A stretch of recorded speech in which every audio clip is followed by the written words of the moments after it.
Hey! If you've heard of Scrivener, but its complexity kind of intimidates you, then you're in luck. I'm going to be breaking down Scrivener into little digestible bites so you can maximize the software to write amazing stories. Hey friends, let's talk about Scrivener, specifically today, the Scrivener menu. And by talk, I mean I talk and you leave comments down below. Ask me questions or tell me about your favorite Scrivener features. So the Scrivener menu is just right up here, and whoop, there we go. We've already been in here a bunch. If you have been following the rest of this series for like the preferences tab, this is where it is. So we've gone through all of this stuff already. But let's just look at the menu beyond that specific tab. So first up at the top, About Scrivener. And this will display kind of the credits of who worked on it, and then also what version you have right here, if that's something that you need to find out. Next down the line is that Preferences tab, which I'm not going to open, but that's where it's at. And then here, Appearances. So we can stick with the system default, or let's click on Dark and see what that does. Changes it to a darker theme in case this is easier on your eyes. It's a quick way to change it. And then we can go to Light, which changes us to this, which kind of looks like default to me. So if you want a quick way to toggle between light and dark, that's a good way to do it. I've kind of gone over in the Preferences menu. There are ways to set the themes a little more specifically, but if you just want to real quick pop back and forth, that's how you can do it. So right here, Themes.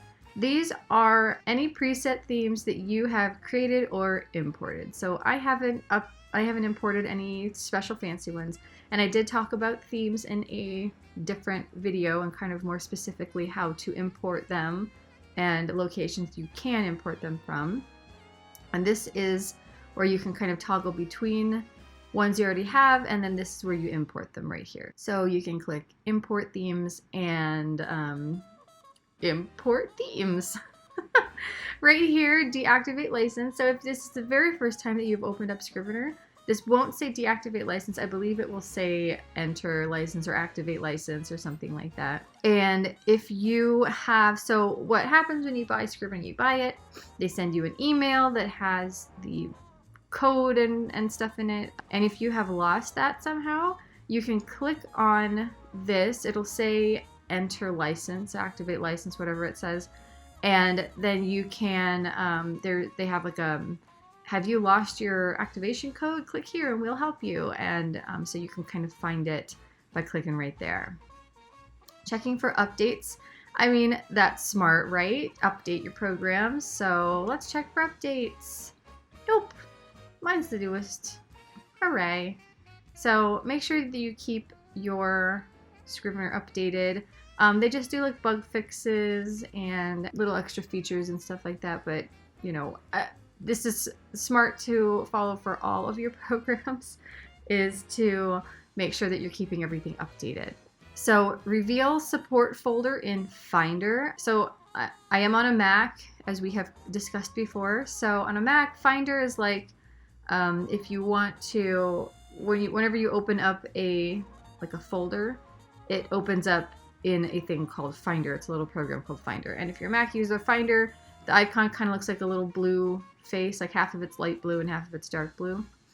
So we'll click that. So here we go. Here's the Finder. And this is just where all of the Scrivener stuff is in here, so that you can like interact with it in a kind of a more specific way. So services. And I have kind of touched on services before, and I have not uploaded any services, I haven't downloaded any. But they're basically, they are like third-party applications that you can download to do XYZ. And services are something I'm probably going to talk about in a lot more detail. I have kind of covered them, but they're pretty complex, and it was within a different video, and I'll link to it. But yeah, this is where you kind of manage your services if you have downloaded some. And then you can hide Scrivener. You can hide everything else. And then if you've hidden everything, this will become activated. You can show everything. And then this is how you quit Scrivener. I am not going to do that right now, but this is how you quit it. And this will close the program. It'll save all of the projects you have open based upon your preferences that you have set up for saving and backing up and that kind of thing. So that's the Scrivener menu. Yay! Just basic stuff, and there's neat things in here like the preferences menu and themes and that kind of thing. But then also important things like updating and your license and that kind of stuff. So yep, that's it. Thank you for tuning into this video, and I hope you learned something new. If you liked it, please like, share, comment, and subscribe. Wash your hands. Black Lives Matter, and have a nice day.